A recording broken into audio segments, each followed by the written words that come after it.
MLA వచ్చి ఊర్లో development పనులు చేస్తుండంటే మొదలు సర్పంచ్ ఆడనే ఉండాలి.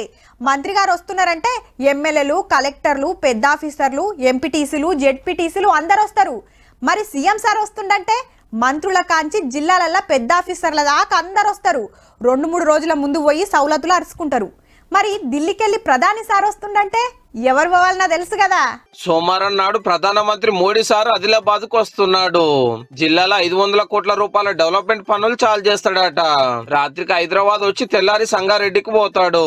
సర్కార్ కార్యం కాబట్టి సీఎం రేవంత్ రెడ్డి సార్ కూడా పాల్గొంటాడట.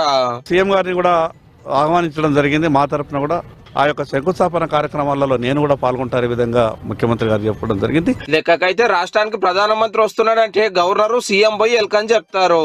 అది ప్రోటోకాల్ కూడా. కానీ కారు సర్కార్ గా ముచ్చటే లేకపాయే. బీజేపీతోని వడిరాక మోడీ సార్ 4 మాటలు హైదరాబాద్ కు వచ్చినా కేసీఆర్ సార్ గాలి మోటార్ డిపోకు పోయి వెల్కమ్ చెప్పలేదు. మీటింగ్ కాడ సపరేట్ గా కూర్చేసినా ఖాళీగానే ఉంటుండే. ప్రధాని వచ్చిందంటే సార్ ఇంకో పని పెట్టుకునేది మరి.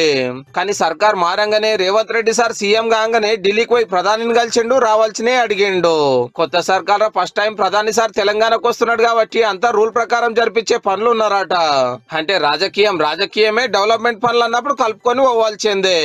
చూడాలి మరి సోమవారం డెవలప్మెంట్ కార్యం ఎట్లయితుందో, సీఎం సార్ ఏం అడుగుతాడో, ప్రధాని సార్ ఏం సహాయం చేస్తాడో.